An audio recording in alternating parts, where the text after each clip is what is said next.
Hello' everyone welcome back to my YouTube channel DK Assam. আপোনালোক যদি কোনোবাই মাজুলী যাম বুলি ভাবি আছে আজি বা কালিলৈ, তেন্তে আপোনালোকে এই ভিডিঅ'টো এবাৰো স্কিপ নকৰাকৈ চাই ল'ব। তাৰপিছতে আপোনালোকে ডিচিশ্যন ল'ব মাজুলীলৈ যোৱাৰ।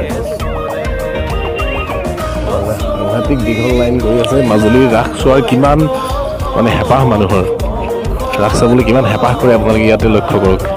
আৰু নিশ্চয় কিবা এটা তাত আছে, দেখিছে এইটো ইমান দীঘল লাইন।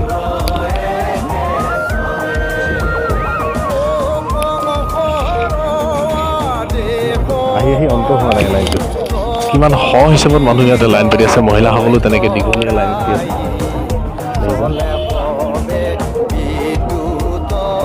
কণ্ট্ৰল কৰি আছে, পুলিচ মিলিটাৰী আছে ইয়াতে, আৰু মানুহ আহি আছে। আৰু আজি বিশেষকৈ মই জনামতে সংযোজন কৰা হৈছে, গতিকে আপোনালোক আহিলেও অকণমান ৱেইট কৰিব লাগিব, কিন্তু টেনশ্যন ল'ব নালাগে, মাজুলীলৈ যাব পাৰিব। বহুকেইখন ফেৰী ইয়াতে নতুনকৈ সংযোজন কৰা হৈছে।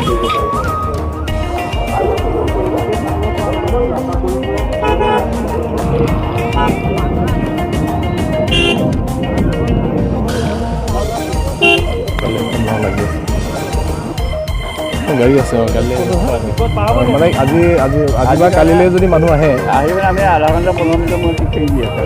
আধা ঘণ্টা মূৰে মূৰে ফেৰী চলি আছে। আৰু আজি কাইলৈ আহিলেও আপোনালোকে সুবিধা নহয়, অলপ ছিষ্টেমত যাব লাগিব, অলপ ৱেইট কৰিব লাগিব।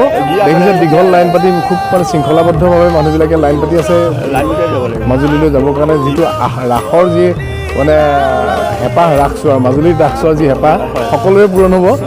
অকণমান লেট হ'ব, অকণমান ৰ'ব লাগিব, ৱেইট কৰিব লাগিব। ৰখাইছে বাইকবিলাকে ইয়াত কেলৈ ৰখাইছে? ইয়াতে বাইকবিলাক খুব শৃংখলাবদ্ধভাৱে ৰখা হৈছে। টিকেট কৰাৰ পিছত প্ৰত্যেকে নিজে নিজে লৈ যাব পাৰিব। আৰু ইয়াতে ট্ৰেফিক পুলিচো দেখা পাইছোঁ, সুন্দৰভাৱে কণ্ট্ৰল কৰি আছে, জোৰকৈ লগাই লৈছে। সুন্দৰ ছিষ্টেম কৰিছে, মানে প্ৰশাসনৰ ব্যৱস্থা ভালকৈ লৈছে আৰু। ঠিক আছে, হয় ঠিক আছে বাৰু। আৰু মই ভিডিঅ'টো প্ৰস্তুত কৰাৰ অৰ্থ এইটোৱে যে অসমৰ বিভিন্ন অঞ্চলৰ পৰা মাজুলীলৈ খুব হেঁপাহেৰে ৰাস চাবলৈ আহিবলৈ বহুত মানুহ ৰৈ থাকে। আৰু যিহেতু এতিয়া অনলাইন ছিষ্টেম হ'ল, অনলাইনত চবেই চাইছে আজি আৰু কালিলৈ টিকটটো একদম বুকিং হৈ গৈছে, পৰহিলৈকে বুকিং হৈ আছে। গতিকে সকলোৱে ভাবিছে যে অনলাইনত বুকিং হৈ আছে, ইয়াতে গৈ লাভ নাই, মাজুলীত ৰাস চোৱাৰ হেঁপাহটো পূৰণ নহ'ব। কিন্তু আপোনালোক নিৰাশ নহ'ব, মাজুলীত ৰাস চাবলৈ এতিয়াও বহুত সময় আছে। আপোনালোকে আহক।